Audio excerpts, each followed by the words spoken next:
Assalamu alaikum student, welcome to computer programming language channel. Today my topic is software process in software engineering में waterfall process model के बारे में बात करेंगे, जिसको हम क्लासिकल लाइफ साइकिल मॉडल भी बोलते हैं।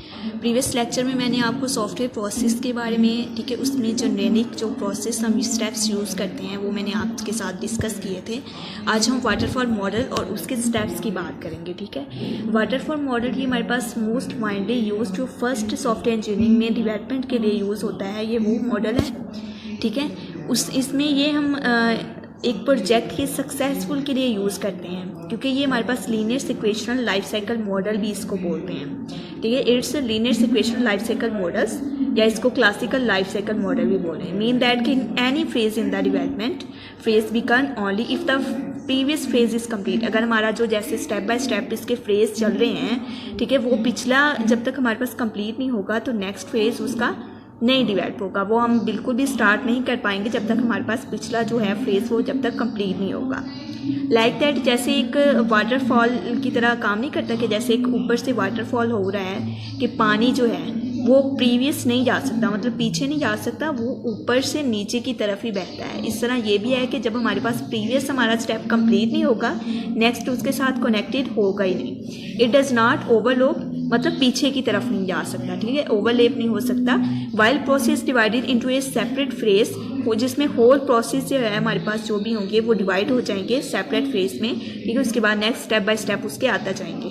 Outcomes of one phase act as the input for the next phase sequentially. जैसे इसकी आउटकम्स होंगी वो वन फेज क्या होगा, उसका एक्ट करेगा नेक्स्ट इनपुट के लिए, ठीक है। जब तक हमारे पास वो प्रीवियस की इनपुट कंप्लीट नहीं होगी, नेक्स्ट फेज सिक्वेशनली नहीं चलेगा, ठीक है। उसके बाद ये इसके स्टेप्स हैं जो मैंने यहाँ पर एक्सप्लेन किए हैं। सबसे पहले है रिक्वायरमेंट डेफिनेशन, ठीक है, system and software design, implementation and unit testing, integrations and system testing, ठीक है। उसके बाद ऑपरेशन एंड मेंटेनेंस। ये इस तरह ही इसके स्टेप वर्क करेंगे वाटरफॉल की तरह, ठीक है। उसके बाद मैं इसके स्टेप्स को एक्सप्लेन करूँगी कि स्टेप्स इसके कौन से हैं। सबसे पहले हमारे पास जो स्टेप्स आता है वो है requirement analysing and definitions. All possible requirement of the system to be develop are capture in this process. कि हम लोग किस तरह का सॉफ्टवेयर जो है वो डिवेल्प करना चाहते हैं, उसमें कौन कौन से प्रोसेस हम यूज़ करेंगे, कौन कौन सा मॉडल यूज़ करेंगे, कहाँ से इनपुट को गेन करेंगे, ठीक है। उसके बाद प्रीवियस उसका जो मॉडल है उसको स्टडी करेंगे या नहीं करेंगे, उसके लिए हमें कौन कौन सी रिक्वायरमेंट चाहिए, कितनी इसकी एस्टिमेशंस होगी, कितनी इसकी कॉस्ट होगी, ठीक है। ये सारा हम इसमें क्या होंगे, इसमें कैप्चर कर लेंगे। आर रिक्वायरमेंट जो भी इस फेज से रिलेटेड होगी वो रिक्वायरमेंट एनालिसिस एंड डेफिनेशन में उसको एक्सप्लेन कर लेंगे। उसके बाद है system software and design. System design help in specifying hardware and system requirement and are also help in defining overall system. इसमें क्या करेंगे कि सिस्टम डिज़ाइन में सिस्टम से रिलेटेड जो भी हार्डवेयर एंड रिक्वायरमेंट होगी उसको स्पेसिफिकेशंस करेंगे। सॉफ्टवेयर डिज़ाइन में क्या करेंगे कि हम उसकी एब्स्ट्रैक्शंस और इसके रिलेशनशिप्स के बारे में बात करेंगे, ठीक है।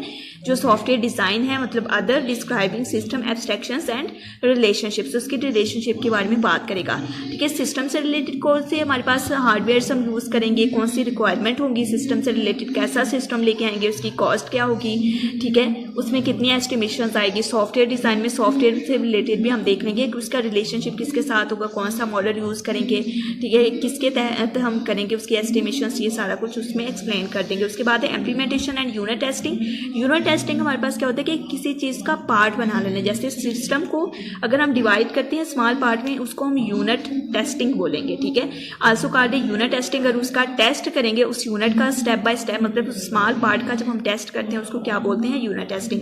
Also verifying that each unit meet its specification. और ये वेरीफाई करेंगे कि उसकी जो भी स्पेसिफिकेशंस है हर एक यूनिट को वो मिल रही है या नहीं मिल रही। इम्प्लीमेंटेशन में हम ये चेक करेंगे। उसके बाद इंटीग्रेशन में system testing the individual program to be integrated to be checked as a complete system that is called a system testing. मतलब हम उसमें चेक करेंगे, उसको वेरीफाई करेंगे कि जो भी हमने सिस्टम बनाया है वो कंप्लीट सिस्टम है या नहीं है, उसमें कोई एरर तो नहीं है। उसके बाद ऑपरेशन एंड मेंटेनेंस, ठीक है, बाद में उसको इम्प्लीमेंट करके देखेंगे, चला के देखेंगे। Custom functions and non functional test is done, customers installs and put in practical use.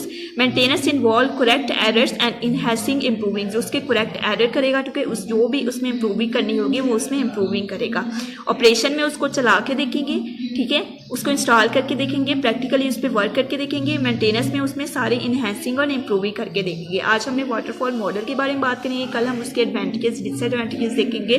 ठीक है, अगर आप कोई क्वेश्चन पूछना चाहते हैं तो कमेंट सेक्शन में पूछ सकते हैं। मेरे डेडिकेटेड लेक्चर देखने के लिए चैनल को सब्सक्राइब कीजिए, लाइक कीजिए, शेयर कीजिए। Thank you.